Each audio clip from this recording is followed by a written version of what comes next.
¿Me respondes y aparece el icono de grabación? No, doctora. Doctora, buenas noches. No se logra ver. No se está Buenas grabando. noches, gracias por la respuesta. Ok, entonces vamos a admitir un grupo más para poder iniciar la clase.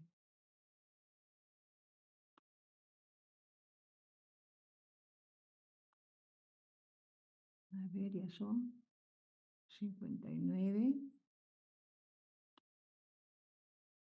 Ya, en la plataforma ya está la clase del día de hoy. Como les decía a sus compañeros, comprendo que deben estar cansados. Es una clase corta, con características especiales en relación a un paciente particular, que es el paciente adulto mayor. Esto vamos a admitir un poquito más para dar inicio a la clase. Y vamos a grabar la presentación.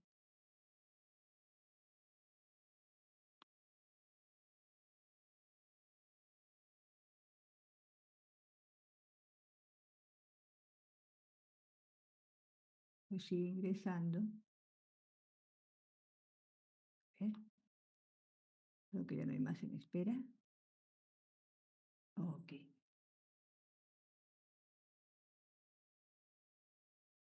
Bueno, estaré ingresándolos conforme avanzamos la clase. Muy bien, vamos a dar inicio a la clase.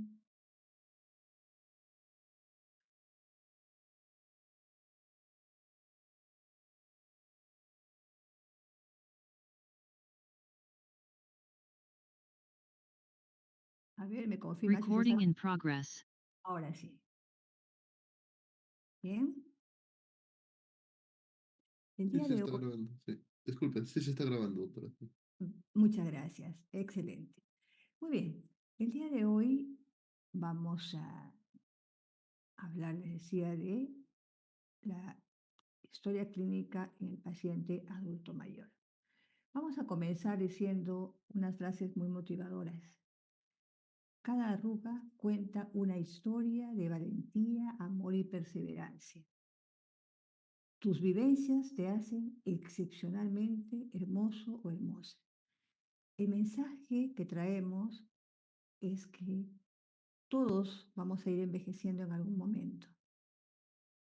Entonces tenemos que saber responder a las necesidades de este grupo tan particular que han pasado vivencias que justamente han impactado en el envejecimiento.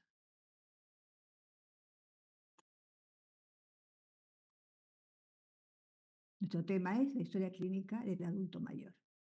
¿Y por qué vamos a tocar ese tema tan importante? Fíjense, la Organización Mundial de la Salud ha hecho una proyección para el año 2050. Fíjense, vamos a ser muchos adultos mayores. Más de una de cada 5 personas va a tener más de 60 años. Y el 80% de estas personas adultas mayores van a vivir en países como el nuestro.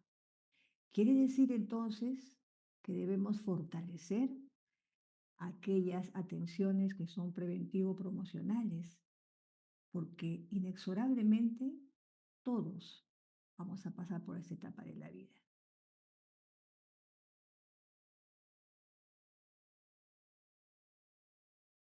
Y fíjense que existen documentos valiosísimos, no solamente son documentos relacionados al tema técnico, sino a un estudio muy completo en relación al envejecimiento y la salud. Y nosotros como país ya tenemos una norma actualizada que sería conveniente que la vayan revisando porque está, digamos, referida incluso cómo se debe hacer la historia clínica del adulto mayor. Es la norma técnica de salud para el cuidado integral de las personas adultas mayores. Miren, en esta diapositiva vamos a observar unos datos muy interesantes publicados en Colombia. Vamos a mencionar algunos nada más. Fíjense ustedes, solo una perdón, solo una de cada 4 personas mayores, o sea, hablando de los adultos mayores, tienen pensión. Quiere decir que son personas que van a tener limitaciones económicas.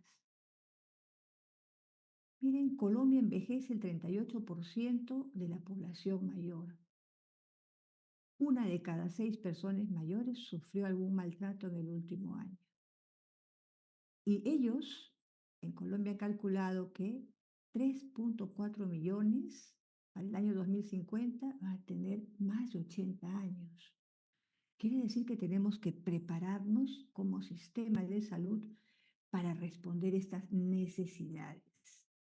Y fíjense, las personas adultas mayores no son iguales, ¿no? Envejecen diferente. Algunas, como en esta primera diapositiva, van a tener un nivel funcional excelente, van a poder seguir disfrutando la vida, tener calidad de vida, pero otras van a requerir asistencia permanente para actividades cotidianas básicas. Es así que nosotros debemos ser conscientes que la salud es fundamental para nuestra forma de vivir el envejecimiento, o sea, cuidarnos desde ahora. ¿Qué influye en la salud de las personas de edad avanzada? Bueno, se describen factores individuales y factores ambientales. Dentro de los factores individuales, ¿cuáles son nuestros estilos de vida?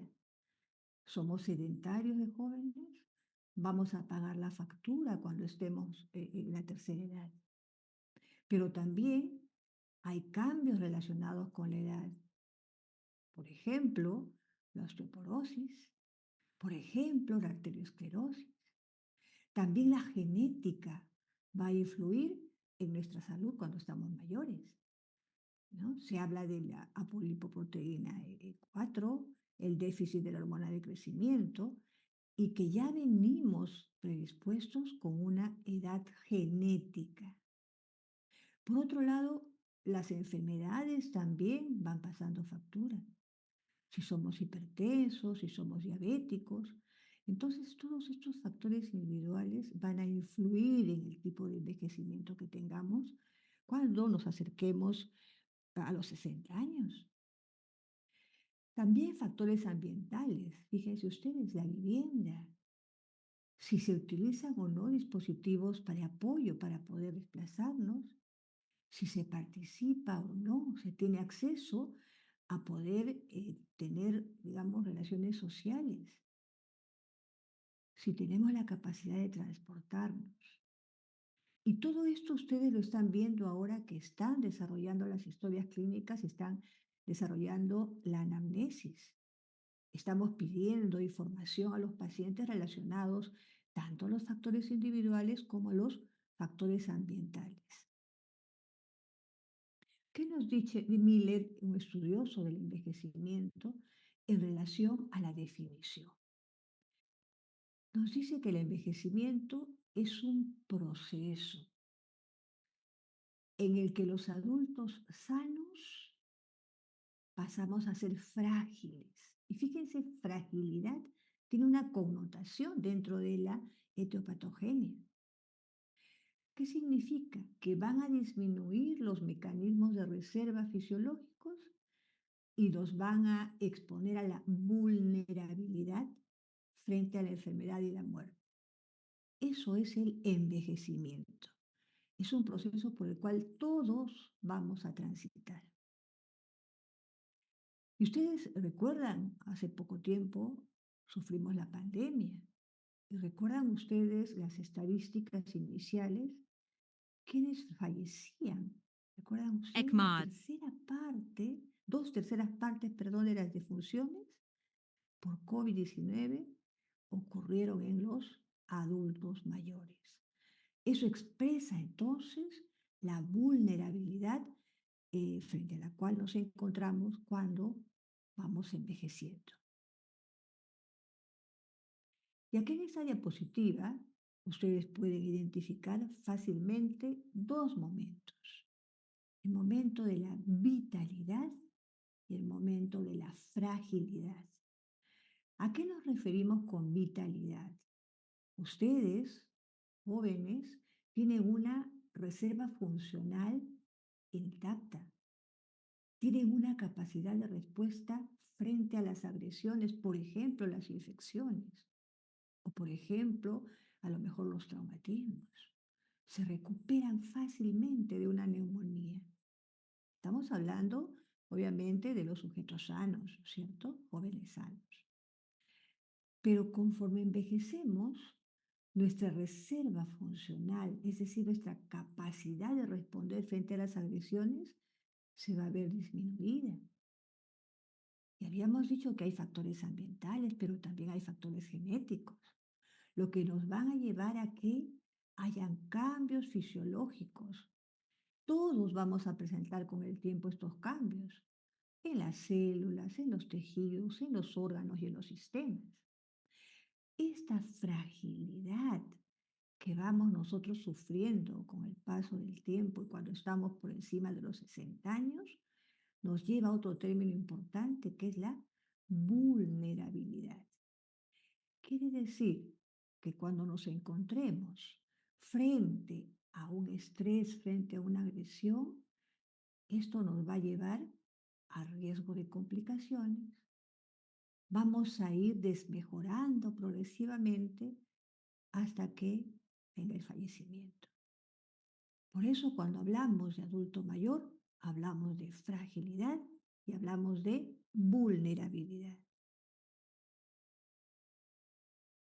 Y miren, los estudiosos del envejecimiento nos dicen que la fragilidad física, vamos a hablar ahora de la parte biológica, física, constituye un síndrome.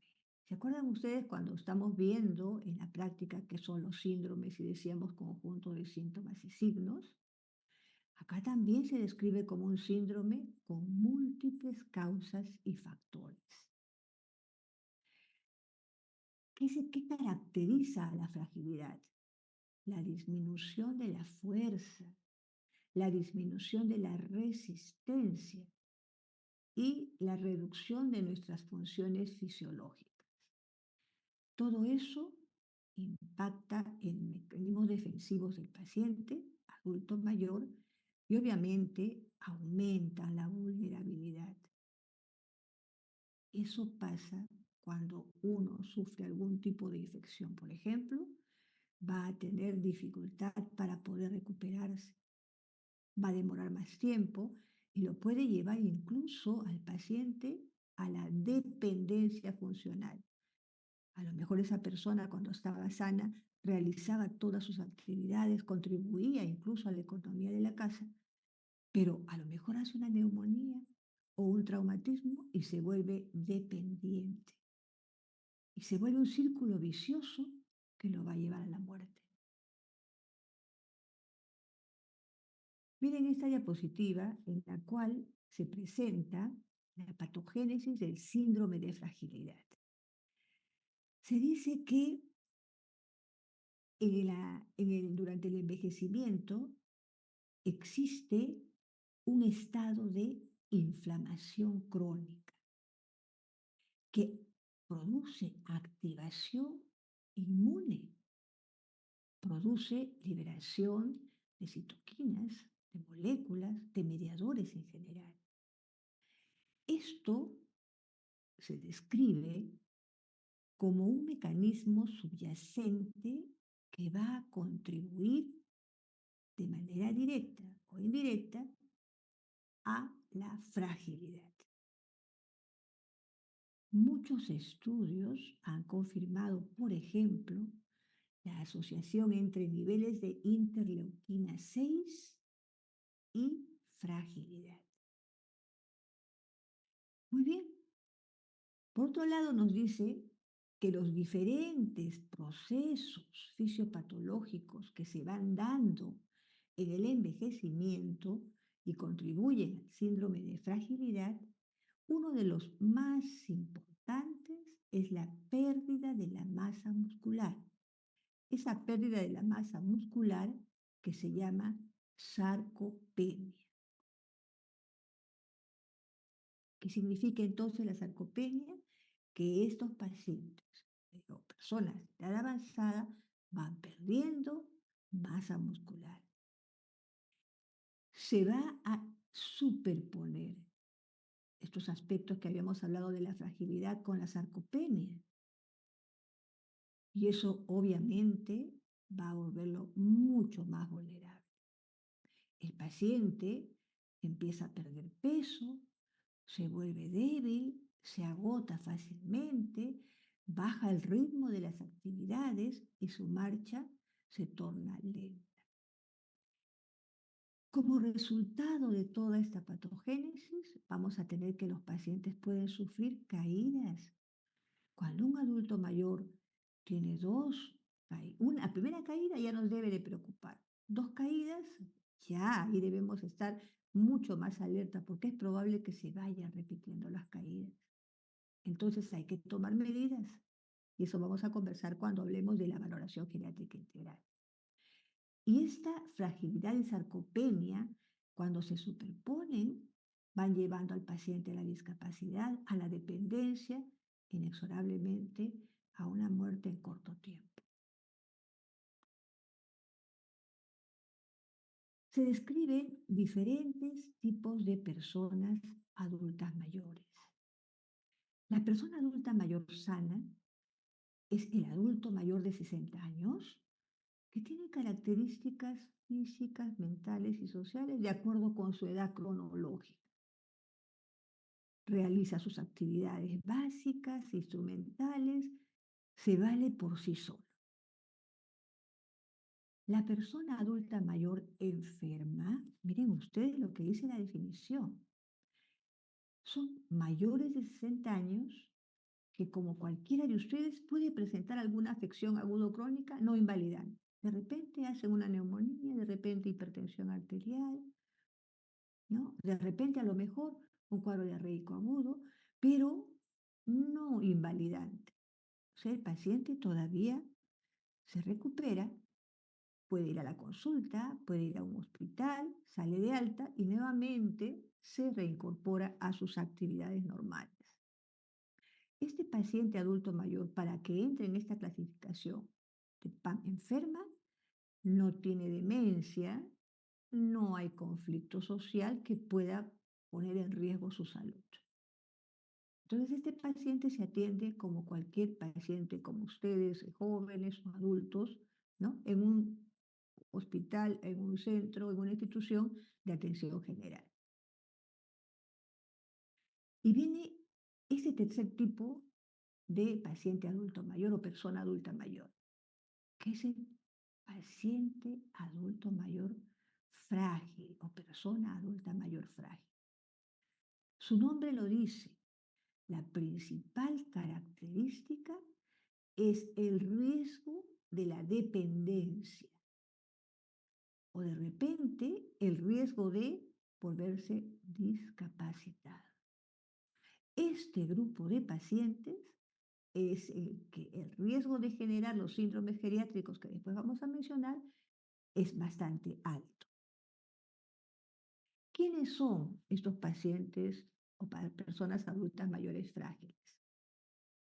Son personas más de 60 años que cumplen alguna, fíjense ustedes, una de las siguientes condiciones. A lo mejor una patología que condicione incapacidad funcional como la enfermedad de Parkinson, como un desorden cerebrovascular, como insuficiencia cardíaca. O de repente un paciente que más de 60 años que tiene una neoplasia avanzada o una demencia severa o una enfermedad renal crónica terminal. O a lo mejor un paciente que ha salido de una hospitalización reciente. Está vulnerable porque puede hacer incluso posterior al alta una infección intrahospitalaria. O de repente es un paciente, como muchos adultos mayores, los pobres, hemos visto pacientes que toman 12, 14 medicamentos por día. Cuando ya toman más de 3 o más medicamentos por día, la Organización Mundial de la Salud nos dice, eso es polifarmacia. Y hablar de polifarmacia es hablar de reacciones adversas a medicamentos, o a lo mejor Se potencian los eventos adversos asociados a los medicamentos. Le pueden dar medicamentos para corazón, para el riñón, para la presión, para la demencia, para el estómago, para dormir, etcétera.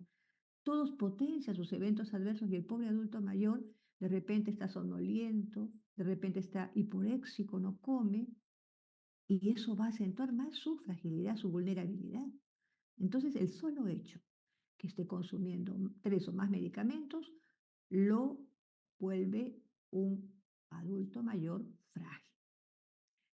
Obviamente, el otro criterio es el deterioro mental, ¿no? Por supuesto, tanto deterioro cognitivo o deterioro tipo depresión, también es una de las condiciones que califica para adulto mayor frágil. De repente es mayor de 80 años, ya se vuelve frágil. O está en un albergue, ¿no? Ya tiene abandono social. O ha perdido al esposo o a la esposa recientemente. O ya no es capaz de realizar sus actividades básicas como bañarse, como comer solo, o como ir a los servicios higiénicos solo. O es una persona con recursos económicos bajos. Fíjense cuánto incide el aspecto social en el adulto mayor. Este grupo de pacientes es el que requiere una atención específica y que va a requerir también la participación de los profesionales de los equipos multidisciplinarios, psicología, rehabilitación, dental, de repente otorrino, de repente oftalmología, de repente el urólogo, etc. Entonces, esto vamos a definirlo, vamos a diagnosticarlo previa valoración geriátrica integral. Esa es la diferencia con la historia clínica de una persona joven que estamos realizando ahora de repente en las clases, una persona que colabora. Ya el adulto mayor requiere, este adulto mayor frágil, una valoración geriátrica integral. ¿Para qué? Para priorizar sus problemas y elaborar un plan de trabajo no solamente biológico, que va a cubrir otros aspectos que vamos a desarrollar en la clase. Después viene en la clasificación la persona adulta mayor o el paciente geriátrico. Estudios de la Universidad Cayetano Heredia, bueno, estos estudios ya tienen más de 10 años, demostraron que más del 35% de los ingresos al hospital corresponde a pacientes geriátricos. ¿Cuál es el paciente geriátrico? Aquel que cumple 3 o más de los siguientes criterios: más de 75 años, pluripatología relevante, quiere decir varias enfermedades de fondo, proceso o enfermedad principal con carácter incapacitante, de repente una secuela de desorden cerebrovascular, de repente una neoplasia terminal, una demencia, problemas sociales relacionados con su estado de salud. Este grupo de pacientes sí requiere no solamente evaluación geriátrica integral, sino atención especializada.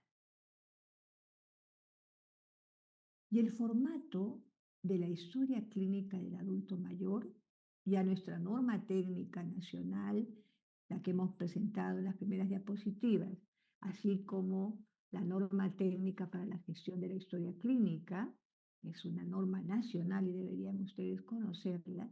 Ahí se describe cómo se debe hacer la historia de este tipo de pacientes. ¿Por qué es importante diferenciarlos? Porque no solamente vamos a abordar el aspecto biológico, que es el que estamos aprendiendo ahora en las clases de práctica, sino que además este formato valora también aspectos psicológicos y aspectos sociales. Entonces, Rubinstein, que es otro de los líderes en el estudio del envejecimiento, nos dice que la valoración geriátrica integral es un proceso diagnóstico, como habíamos dicho, multidimensional. O sea, se va a ver no solamente el aspecto biológico, interdisciplinario, porque va a entrar todo un equipo a poder participar para realizar un plan de trabajo específico con este grupo de pacientes. ¿Qué nos permite la valoración geriátrica integral? Vamos a identificar, describir y cuantificar no solamente los problemas físicos, sino también funcionales, psicológicos y sociales. Esto nos permite hacer un diagnóstico mucho más completo y elaborar un plan de trabajo global. Y ahí tenemos los componentes, ¿no? La valoración clínica son los datos biomédicos que estamos aprendiendo a tomar. La valoración funcional, actividades básicas de la vida diaria, actividades instrumentales de la vida diaria, ya vamos a ver en qué consisten. La valoración mental para evaluar la función cognitiva, la función afectiva y la valoración social. Estos son los 4 componentes. Nosotros ahora solo estamos desarrollando la valoración clínica. Por ahí vamos a trabajar algunos la valoración funcional, pero nos estamos olvidando. La valoración mental a veces la realizamos cuando hacemos el examen neurológico, pero hay que ir un poquito más allá. Y la valoración social que hacen las asistentes sociales queda registrado en el papel, pero no tomamos acciones. Pocos hospitales en el Perú, digamos, tienen ya normada la valoración geriátrica integral, por ejemplo, en los pacientes hospitalizados. Seguro Social, Hospital Naval, Hospital de la FAP, lo realizan, pero no en los servicios de medicina interna, los realizan en los servicios de geriatría, cuando la idea es que todos aprendamos a hacer este tipo de valoración para poder hacer los mejores diagnósticos y el plan de trabajo correspondiente de acuerdo a la necesidad de cada paciente. Entonces, en la valoración médica tradicional, que es la valoración clínica, ustedes saben cómo desarrollar la spectroscopía, la anamnesis, el examen físico, el diagnóstico, el plan de trabajo. Es el mismo esquema, no hay diferencia, es el mismo esquema que estamos aprendiendo ahora. Pero acá tal vez lo que hay que precisar es que debemos tener en cuenta algunas características de esta población adulta mayor. De repente hay dificultades en la comunicación y vamos a tener que realizar o completar con una anamnesis indirecta, con un familiar o con quien viva con el paciente. Les decía a los alumnos en estos días de clase qué importante es la ectoscopía, qué importante es también saber valorar los datos de la afiliación. Porque fíjense ustedes, si es un paciente adulto mayor, no debemos considerar que un síntoma no referido no existe.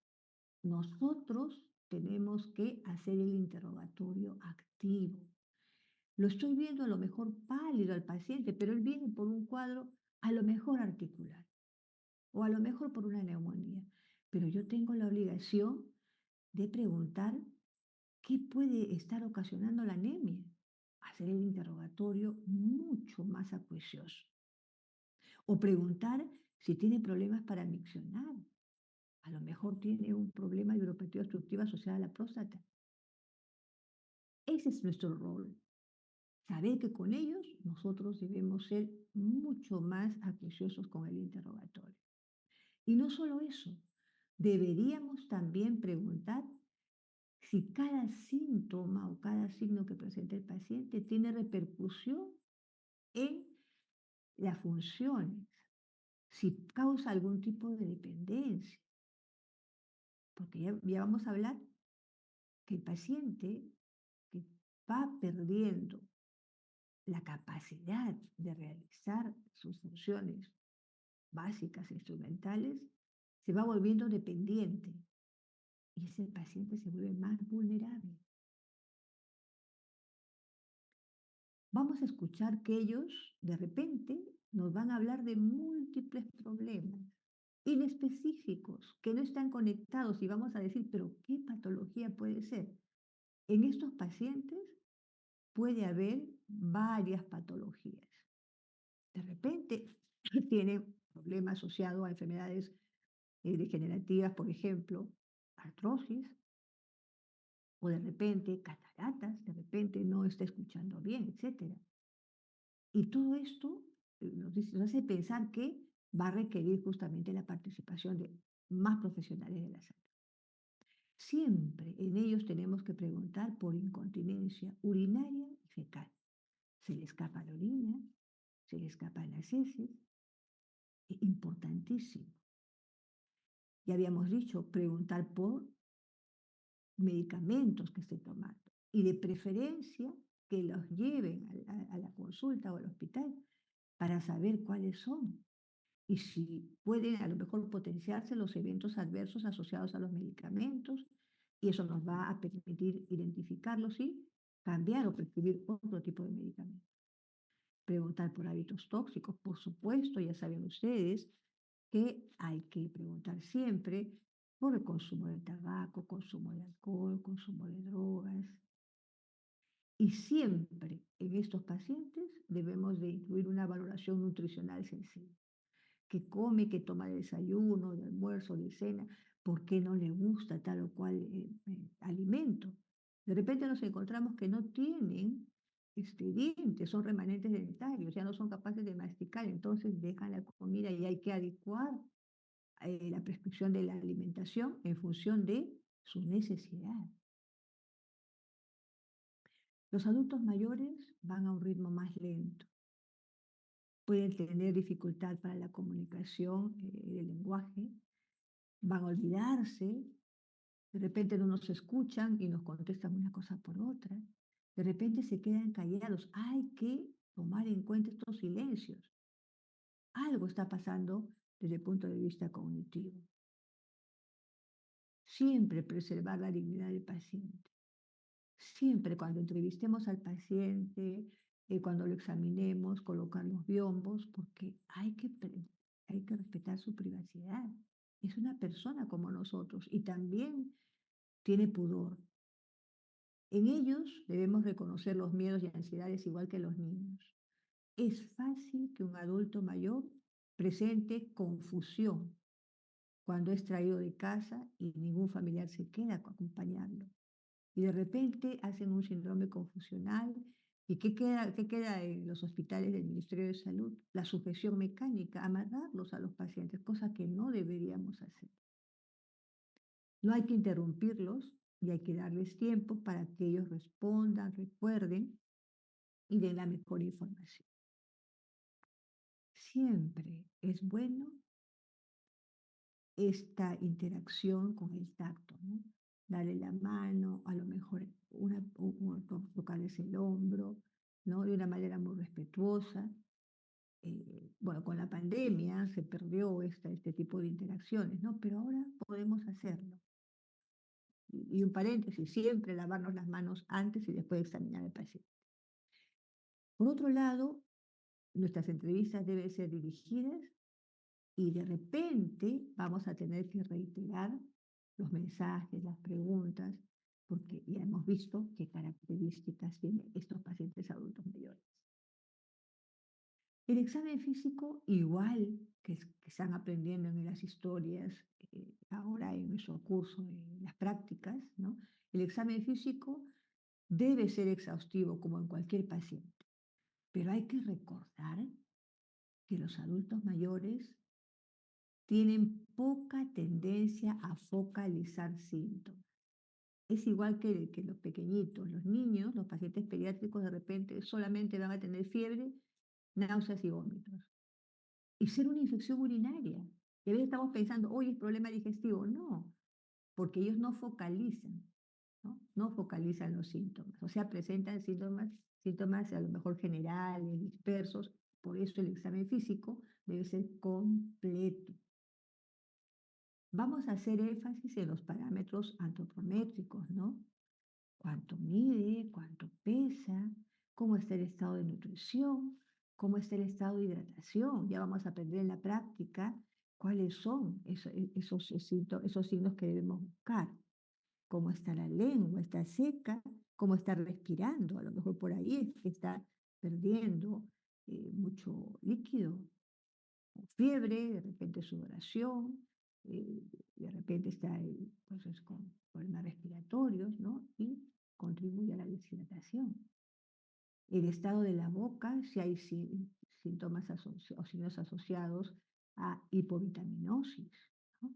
Cómo están los dientes, hay remanentes dentarios, hay caída de dientes, hay inflamación a nivel de las encías, cómo está la lengua, está depapilada, está enrojecida, ya les va hablando de repente de un problema de nutrición, un problema de hipovitaminosis. Escucha al paciente bien, a lo mejor no nos corresponde, no porque no esté de acuerdo, porque tenga deterioro cognitivo, sino que a lo mejor no nos escucha.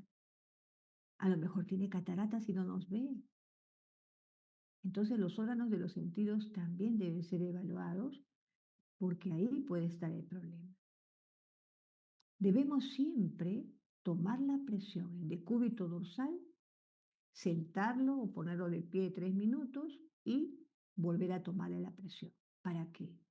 Porque en estos pacientes debemos descartar que tenga o que haga hipotensión ortostática.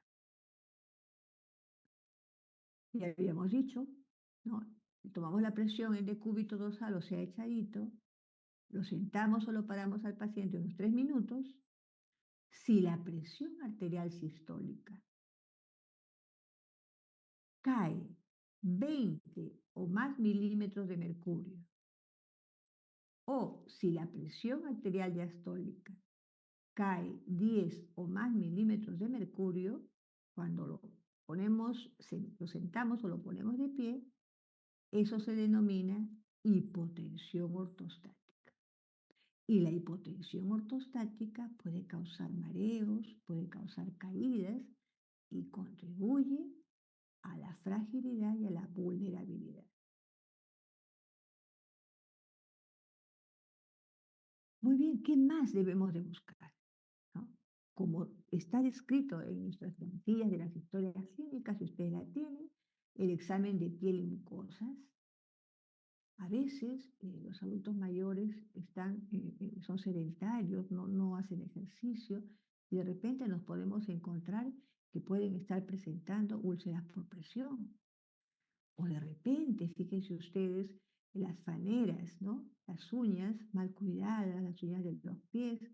Y si el paciente es diabético, a lo mejor está haciendo una insuficiencia circulatoria, está ya con algún dedo del pie cianótico, o si es arteriosclerótico, insuficiencia también arterial, y de repente ya está haciendo un problema circulatorio a nivel de los pies y nadie se ha dado cuenta.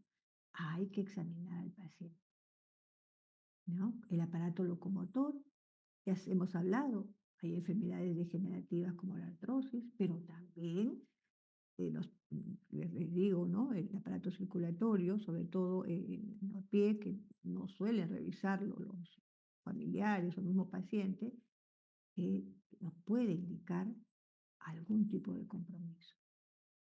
Podemos encontrar en los pacientes algunas alteraciones que van a aprender ustedes a identificarlas ya cuando hagamos las próximas rotaciones, ¿no? Podemos encontrar algunos soplos sobre todo en la aorta, que se relaciona con aortoesclerosis. O de repente algunos ruidos que se denominan, por ejemplo, los crepitantes, cuando hagamos la ocultación del sistema respiratorio, porque pueden tener fibrosis pulmonar. Es importante la exploración neurológica básica pero completa y ver si el paciente se moviliza.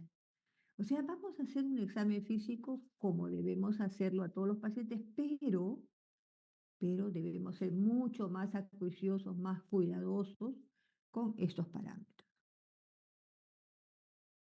Ahora fíjense, los adultos mayores hay un buen grupo que con poca frecuencia van a hacer fiebre. Recuerden ustedes que la fiebre es un mecanismo de respuesta protector. ellos por lo general tienen tendencia a ser hipotermia. Entonces, la ausencia de la fiebre no me descarta infección. Más bien, si hay hipotermia, si baja la temperatura, ahí sí debo estar preocupada porque probablemente estoy haciendo una sepsis asociada a gram negativos.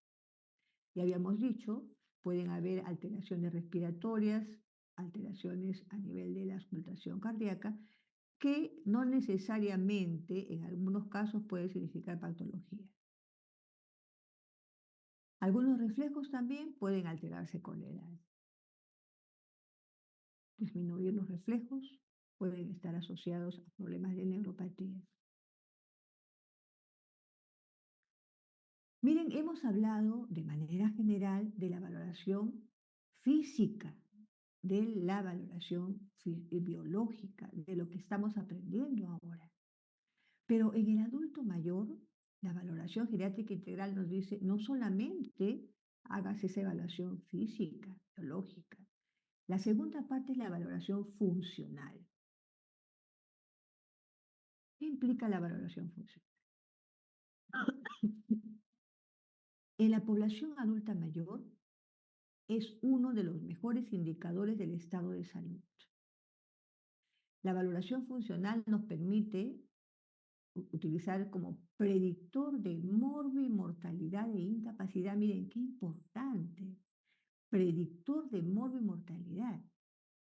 Y obviamente desde el punto de vista ya de la gestión en salud, se habla de consumo de recursos. A mayor dependencia de un adulto mayor, mayor consumo de recursos asistenciales. Ustedes me dirán, doctora, ahí no hay problema porque los pacientes son cis. No, porque nosotros como médicos, como profesionales de la salud, debemos de preocuparnos también porque los pocos recursos que tenemos se utilicen de manera eficiente. Entonces, mejor en el primer nivel, mejor en las primeras consultas, evaluar bien al paciente para evitar justamente que el paciente se vaya discapacitando y desde el punto de vista, como les digo, de gestión económico, hay un mayor consumo de recursos, ocupan más camas, ocupan más tiempo en la cama, ocupan más personal de salud que podría estar atendiendo a otro paciente que también requiere atención.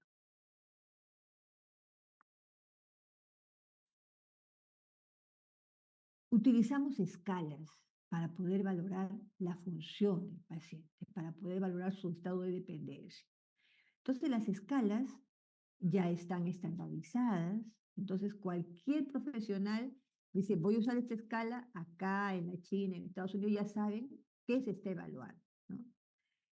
Describen el estado de función, el estado de dependencia del paciente, pero no nos diagnostican la causa por si acaso, solamente nos dicen cómo está la función. Evalúan la capacidad de ser independiente o el grado de dependencia al realizar algunas actividades. Una de las escalas es el índice de Katz, ¿no? El índice de Katz. ¿Qué evalúa el índice de Katz? Actividades básicas de la vida diaria. ¿Cuáles son? El lavarse, el vestirse, el usar los servicios higiénicos, el movilizarse, el contener, digamos, la vía urinaria, la vía fecal, y si puede alimentarse. Miren, es algo tan básico, tan básico. Y acá tenemos el índice de Katz. Miren ustedes, se colocan acá las funciones y acá se va a colocar en esta columna si es dependiente o independiente. Vamos a ver cómo se valora. Por ejemplo, se lava, se viste, usa los servicios higiénicos, se moviliza, tiene continencia urinaria y fecal y se alimenta. Ah, entonces es independiente, ¿cierto? Es independiente. Ese es mi diagnóstico funcional. O de repente, el paciente es dependiente para lavarse, para vestirse, para los servicios, para movilizarse, para la continencia, pero sí se puede alimentar. Tiene una dependencia parcial.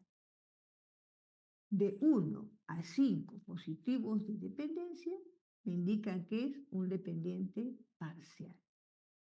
O de repente el paciente tiene necesidad de ayuda con estas funciones básicas de la vida diaria. Lo convierte en un dependiente total. Entonces, cuando hablemos de diagnóstico funcional, tenemos que decir si el paciente es independiente, dependiente parcial o dependiente total.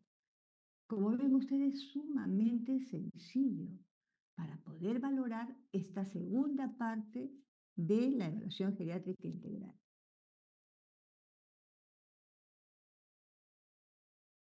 Ahora, ahora hay otra valoración, pero que son las valoraciones de las actividades instrumentales de la vida diaria. Habíamos visto las actividades básicas, ahora las instrumentales. Las instrumentales tienen que ver, como su nombre lo dice, con la, facilidad que tiene de usar el teléfono, ir de compras, preparar la comida, etcétera, ¿no? Miren ustedes, lavar la ropa, movilizarse, etcétera. Estas actividades instrumentales de la vida diaria son las primeras que se pierden y son las últimas que se recuperan. Para medir la funcionalidad en estas actividades instrumentales de la vida diaria, utilizamos una escala que se llama índice de Lotto y Brode. Entonces vamos a medir las actividades básicas y las actividades instrumentales de la vida diaria. Dentro de la valoración geriátrica integral, el tercer grupo de actividades que tenemos que desarrollar es la valoración mental y la evaluación cognitiva. Miren ustedes, cuando hablamos de deterioro cognitivo, nos estamos refiriendo a esta alteración de las funciones cognitivas superiores.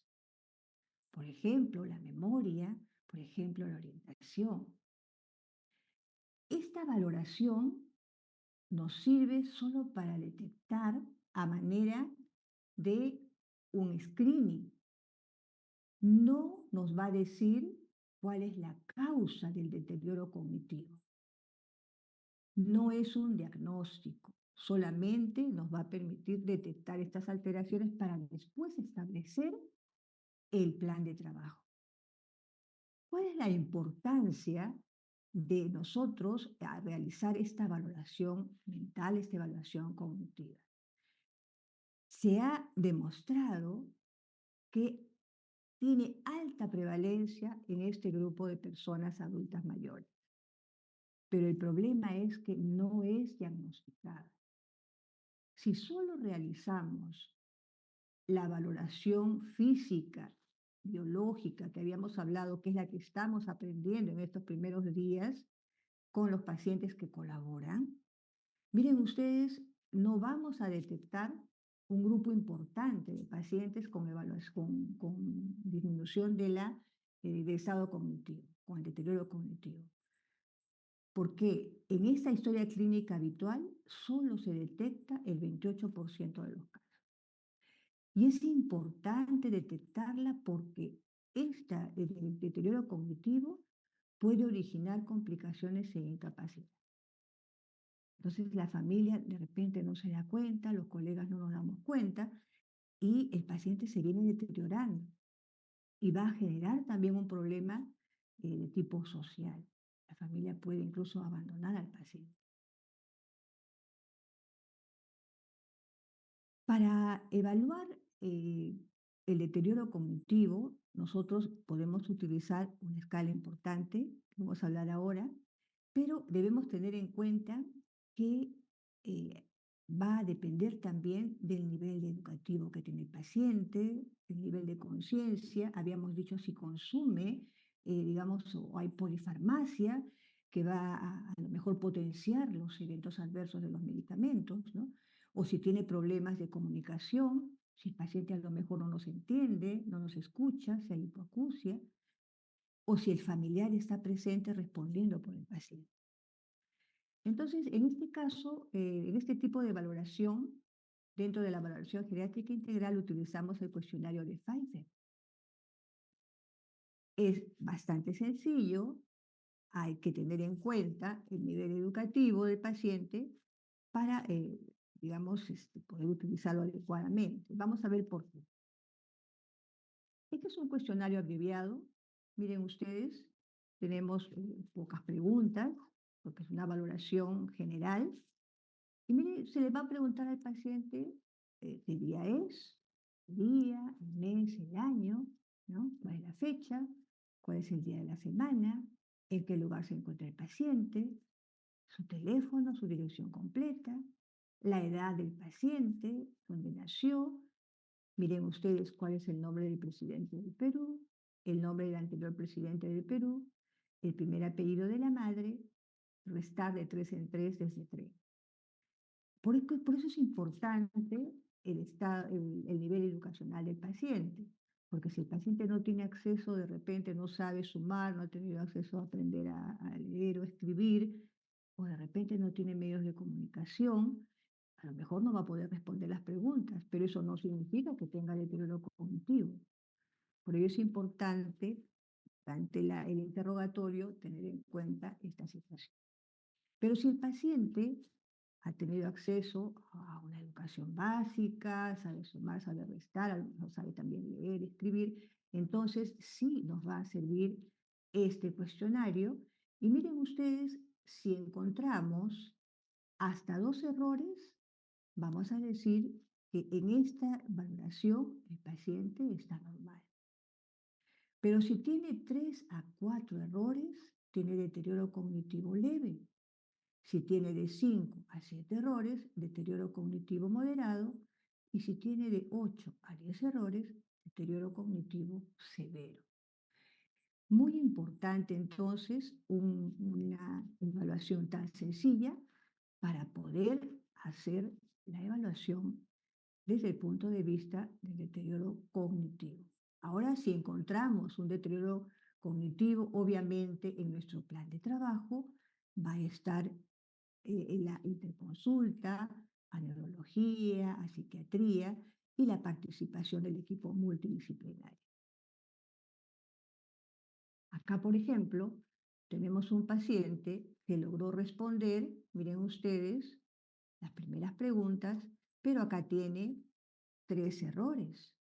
Entonces lo estaría situando dentro del diagnóstico de deterioro cognitivo leve. Si tuviera más errores, ya vamos a ir haciendo el diagnóstico de lo que corresponde, ¿no? Moderado o severo. Dentro de esta valoración mental en la cual hemos trabajado ya el deterioro cognitivo, vamos a valorar también el estado afectivo del paciente. Muchos adultos mayores pueden cursar con depresión. Para hacer esta parte de la valoración geriátrica integral, vamos a utilizar una escala muy sencilla, que se denomina la escala abreviada de Yesavage. Acá miren, ya la escala viene con las respuestas. Miren ustedes. La respuesta, si se está satisfecho con su vida, la respuesta dice no. Se siente indefenso e impotente, la respuesta dice sí. Tiene problemas de memoria, sí. Y siente desgano, sí. Ya viene en la plantilla de esta escala la respuesta. ¿Cómo se evalúa entonces? Vamos a marcar con una X si la respuesta coincide con lo que está en la plantilla. ¿Ya? Entonces el paciente nos puede decir, ¿está satisfecho con su vida? No, marcamos con una X. ¿Tiene problemas de memoria? Sí. Miren ustedes, si tenemos 2 que coinciden, ya estamos hablando de manifestaciones depresivas. Fíjense, es una escala pequeñita, fácil, no necesitamos a un especialista para ello. Durante nuestra valoración, examen que estamos realizando ahora, la agregamos. Rápidamente podemos hacer un diagnóstico de manifestaciones depresivas. Ojo que solamente estamos hablando de manifestaciones, no estamos hablando de diagnósticos. Nos ayuda a ver el riesgo de los pacientes para poder incluir ese problema dentro de nuestro plan de trabajo. Y por último, dentro de esta valoración geriátrica integral se encuentra la valoración social. Es importante, sobre todo quienes trabajamos en hospitales del Ministerio de Salud, vemos con bastante frecuencia que esta, digamos, precariedad social, incluso el abandono, la pobreza, ¿no? Asocia a mayor incidencia de enfermedades y complicaciones de las que el paciente adulto mayor ya puede portar. Y también viceversa, muchas enfermedades de ellas que pueden presentar pueden llevarlo a complicaciones sociales. Ahora, el abandono, el aislamiento, habíamos dicho que también es un factor de riesgo de morbi-mortalidad. Entonces hay que tener en cuenta este aspecto. Por eso, cuando hablábamos inicialmente de la valoración geriátrica integral, decíamos que era importante la participación del equipo multidisciplinario. Nosotros podemos detectar de repente durante el interrogatorio, pero ya tendremos que trabajar de la mano con servicio social. Y bueno, ya ustedes tienen una idea de qué se valora, ¿no? Desde el punto de vista social, ¿no? Cómo está la situación familiar, cómo está la vivienda, la situación socioeconómica, si pertenece a algún grupo de apoyo, ¿no? A veces trabajan con voluntarios, si tiene algunas relaciones sociales que puedan ayudarlos a ir recuperándose, de repente grupos como grupos del adulto mayor que hacen diferentes actividades que puedan ayudarlos, ¿no? Esto también es importante y deberíamos interesarnos un poquito más en este sentido, ¿no? Acá utilizan escalas, una de ellas es la escala sociofamiliar de Gijón, que es la que está, digamos, más trabajada. Entonces decíamos, ¿por qué es importante realizar evaluación física y biológica, evaluación funcional, evaluación del estado cognitivo y mental y evaluación del estado social? Porque la valoración geriátrica integral nos permite establecer un plan de cuidados, una estrategia de actuación. No solamente es detectar la patología por la cual se hospitalizó, la neumonía, y le damos el tratamiento y lo mandamos a su casa. No, porque si este paciente ha sido detectado como un anciano frágil y le hemos hecho la valoración geriátrica integral, además vamos a elaborar una lista de problemas. Con esa lista de problemas, nosotros vamos a elaborar un plan de cuidados mucho más amplio. De repente nuestro paciente va a necesitar evaluación de urología, evaluación de oftalmología, evaluación de otorrino, evaluación de nutrición, etc. Eso lo podemos hacer ya por consulta externa y nos va a permitir este plan de cuidados evaluar. Si se cumple, excelente, vamos a hacer el seguimiento, vamos a volver a valorar al paciente con este estudio completo y nuevamente establecer nuestra lista de problemas y así sucesivamente hasta lograr que este paciente pueda recuperarse hasta donde sea posible. Y lo más importante, que recupere su independencia. Ahora miren, ya ustedes están familiarizándose con los síndromes y ya saben que es un conjunto de síntomas y signos.